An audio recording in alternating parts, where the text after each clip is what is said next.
Le niveau 6 est le 7e niveau des backrooms. En raison de ses propriétés anormales omniprésentes, il constitue un obstacle majeur à la poursuite de l'exploration.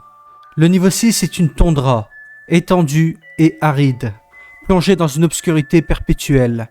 Le sol forestier est jonché d'une végétation variée, composée principalement d'arbustes et d'autres plantes naturelles, dont la plupart sont fanées en raison d'une déshydratation prolongée.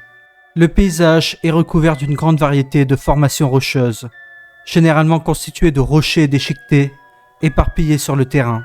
Certaines roches présentent des marques inhabituelles ou des structures cristallines acérées, suggérant une origine non naturelle. Le sol étant instable et susceptible de s'effondrer, il est facile de perdre pied dans ce niveau.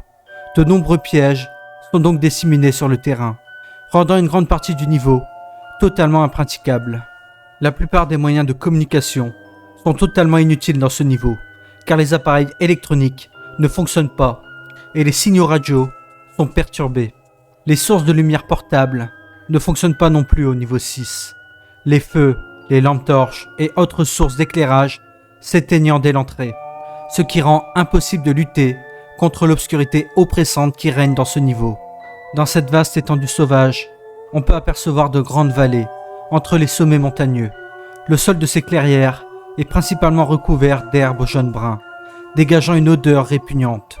Dans certaines de ces grandes clairières, on peut trouver d'énormes obélisques de pierre contenant des textes écrits en glyphes et en lexique indéchiffrable. La fonction de ces obélisques n'a pas encore été révélée, mais certains pensent qu'ils constituent des sorties vers d'autres niveaux, ou alors une sorte de seuil.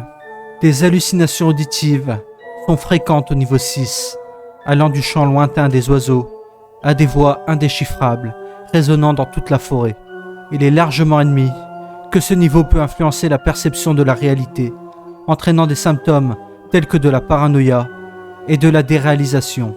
En raison de ces facteurs, ainsi que de l'obscurité totale qui y règne, le niveau 6 est largement considéré comme un obstacle majeur à la poursuite de l'exploration, car la plupart des vagabonds qui y pénètrent succombent au syndrome de Roth ou périssent pour d'autres raisons sans rapport avec celui-ci.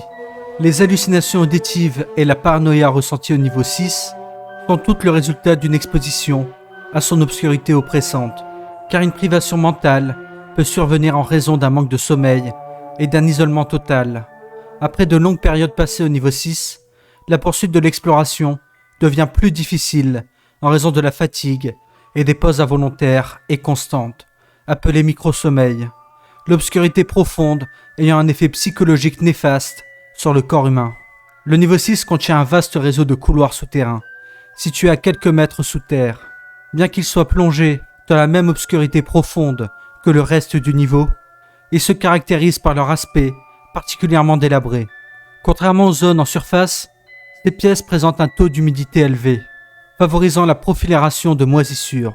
L'air des couloirs est épais et poussiéreux, et une odeur rance et putride imprègne l'ensemble du complexe. Les lampes fluorescentes de ces zones sont fissurées et ne fonctionnent plus, certaines d'entre elles ayant même été complètement arrachées du plafond. Comme pour le niveau 2, un réseau uniforme de tuyaux métalliques rouillés tapisse les murs. En ouvrant ces tuyaux, on découvre une substance visqueuse semblable à du pétrole brut ou du goudron. Ce liquide s'écoule également du plafond et des murs, formant une couche sombre et crasse sur la plupart des surfaces. Les tuyaux ainsi que le liquide qu'ils contiennent dégagent une odeur répugnante qui rappelle notamment celle de la chair en décomposition ou des produits pourris. De plus, des entrées vers des réseaux de cavernes souterrains profondes ont été découvertes, souvent reliées entre elles par des passerelles métalliques branlantes. Bien que leur existence ait été prouvée, les informations à leur sujet restent ambiguës, les recherches suggérant qu'elles pourraient avoir un lien avec le niveau 8. Les chutes de neige intenses ont recouvert la toundra d'un épais manteau blanc, et l'obscurité rendait impossible toute visibilité au-delà de quelques mètres. Ali est allongé sur une table de pique-nique branlante. Ses os lui font mal et craquent sous l'effet du froid intense. La neige tombe depuis longtemps. Même les créatures souterraines les plus résistantes n'oseraient pas sortir à la surface.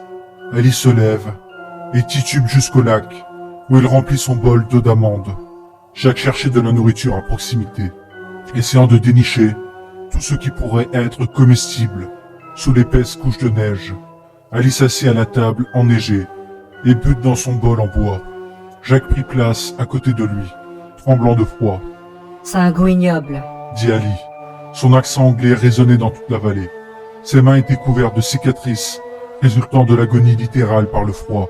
Et les coupures et égratignures sur ses doigts commençaient à se réouvrir à cause de ses mouvements saccadés. De plus, il avait une profonde entaille bandée sur le front, souvenir de sa précédente rencontre avec un skin stealer. Jacques répondit « Écoute Ali, moi non plus je n'ai pas envie de boire ça, mais c'est ce qui arrive quand on se sépare du groupe. » Nous n'étions pas séparés. Ils sont morts là-bas. Rétorqua Ali. Il soupira et se prit la tête entre les mains. Jacques reprit la parole. « Je m'égare. Nous avons quand même été séparés, et c'est pour ça que nous sommes ici. » Ali frissonna.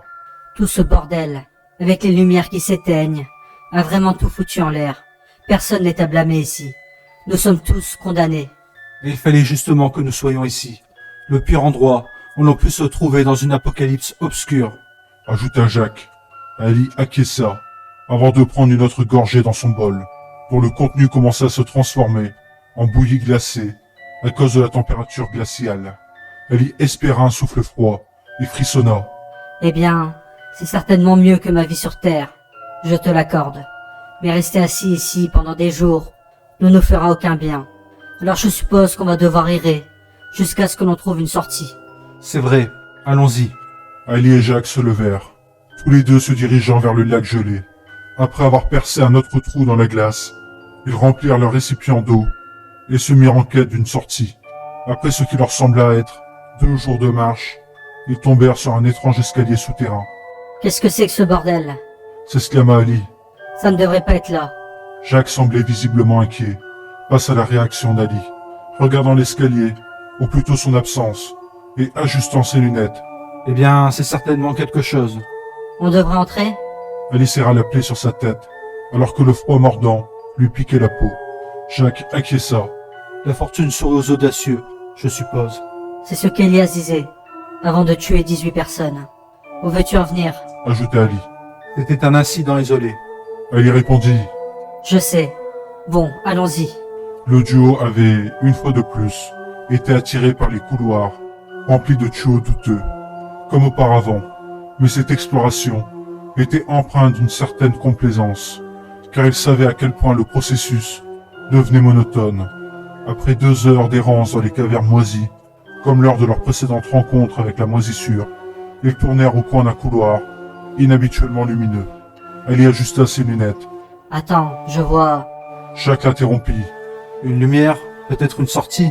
Les 2 hommes franchirent la porte et plongèrent dans l'océan glacial du niveau 7.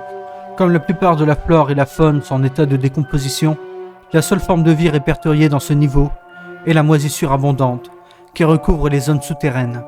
En raison de ces conditions difficiles et de son manque criant de ressources, le niveau 6 a été jugé impropre à l'habitation.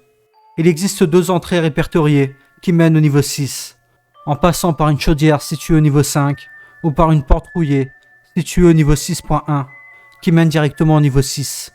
De plus, il existe 3 sorties répertoriées. En trébuchant sur une branche tombée, vous pouvez être amené au niveau 6.1. En entrant dans un trou, vous pourrez être amené au niveau 8. En s'éloignant suffisamment ou en trouvant une source de lumière apparemment anormale, vous pourrez aller au niveau 7.